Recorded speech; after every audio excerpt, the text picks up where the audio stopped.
Hey y'all, Lilo and Stitch is one of my favorite Disney movies, so I've got my Stitch shirt on now and my blue mouse ears. Today, Mallory and Scarlett are going to share what they learned about some topics about World War II.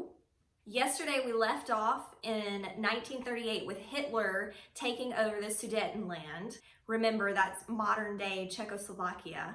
So now Mallory is going to start us off with the next event in 1938. Take it away, Mallory. Hello and welcome to History Class with Mallory. I hope your quarantine is going great and you're all staying safe and healthy. Goodbye. And I know we're all bored out of our minds and officially are going crazy. Don't worry, I am too, but that's okay.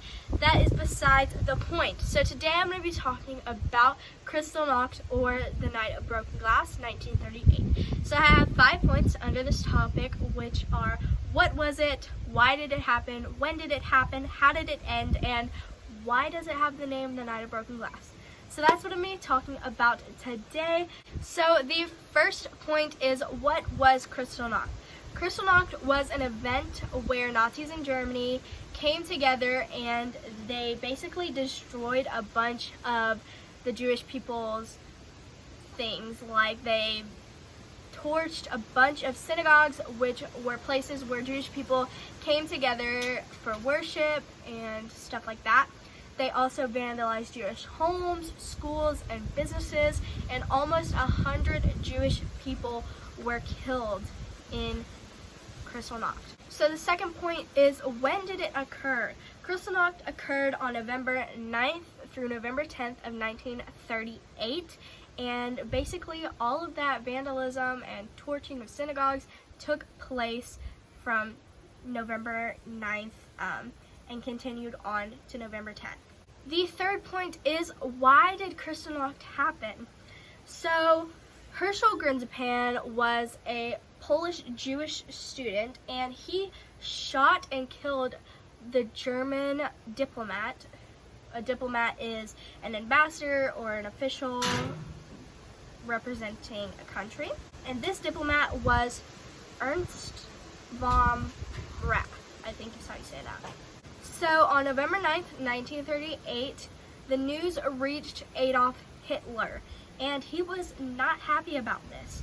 So Hitler gathered a bunch of the old stormtroopers, or Nazis, to basically get revenge on the Jewish people for one Jewish student shooting and killing the diplomat of Germany. So basically all of that burning of the synagogues and vandalism of the Jewish homes, schools, and businesses was because of the shooting and killing of the German diplomat Ernst von Rath. Again, I do not know if I'm correct on that pronunciation. So the fourth point I'm going to be covering is, how did Kristallnacht end? So like I said, it ended on November 10th, 1938, and it basically wrapped up because 30,000 Jewish men from ages 16 to 60 years old were arrested and sent to these special places, kind of like prison. But there were so many Jewish men that were arrested that those places need to be expanded. And the fifth and final point I'm going to be covering in today's video is, why did they call it the Night of Broken Glass? Well, this name symbolizes the final kind of shattering of the Jewish existence in Germany. Now, the Nazis were making sure that there was no Jews in Germany now that the Night of Broken Glass had occurred, and so that's where it got its name, the Night of Broken Glass. So I hope this information helped you understand Kristallnacht. If you had an idea of what it was, or if you have never heard of it before, I hope you got a better understanding of what it was. And yeah, bye. Mallory, that was a fantastic explanation of a terrible event in world history. Between Kristallnacht and the next event that Scarlett's going to tell you about, the Germans took over Poland. So that's the next thing that happened in the timeline of World War II. They took over the Sudetenland, Kristallnacht happened, and then they took over Poland. So the Nazis were well on their way to taking over Europe at this point. Side note, Marie from the Aristocats is one of my very favorite Disney characters. She's so cute and so sassy. And now Scarlett's going to tell you about the topic that she researched. Today I'm going to be talking about the evacuation of women and children in 1939 during World War II. So, it was just 3 days before the war and they wanted all women and children evacuated. And the reason for this was because there was a very high chance of London being bombed. And that was not safe for women and little children. And yes, some women did work in the war, but they just stayed back behind to help. The evacuation was so rough that the train stations were very crowded, and some people even had to go on ships. Due to the large amount of people, the evacuation took a long time. It's taking too long. Some people had evacuated earlier, not knowing that there was going to be a mandatory evacuation coming soon. But the main evacuation was just 3 days before the war. 3 days. Over the course of just 3 days, 1.5 million people were evacuated. I can just imagine how scary that would be. The evacuation lasted throughout the whole entire war. It also changed some people's attitudes of how the way they looked at it, because they had to work together for their food and money. And you may be wondering, was the evacuation really a good idea? And yes, it was a great idea. Even though it might have been scary to some people, it changed and saved a lot of people's lives. I hope this has helped you to have a better understanding of the evacuation of women and children in 1939 during World War II. Back to you, Miss Claire. Awesome job, Scarlett. That is exactly right. The British people were getting worried about the Germans because the Germans had already begun bombing in Scotland to the north of England. So they knew that it was coming for London next. So to protect the children, they started to put them on trains and send them to the countryside to live with friends and relatives. So thousands and thousands of children were sent away from their families to stay in the countryside. And if you've ever seen the story Narnia, that's why the Pevensey children were sent to the professor's house, was during the Blitz in the 1940s. They were sent there because of World War II.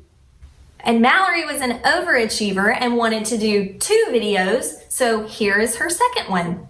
Hey, so today I'm going to be talking about how the United States proclaimed neutrality in 1939.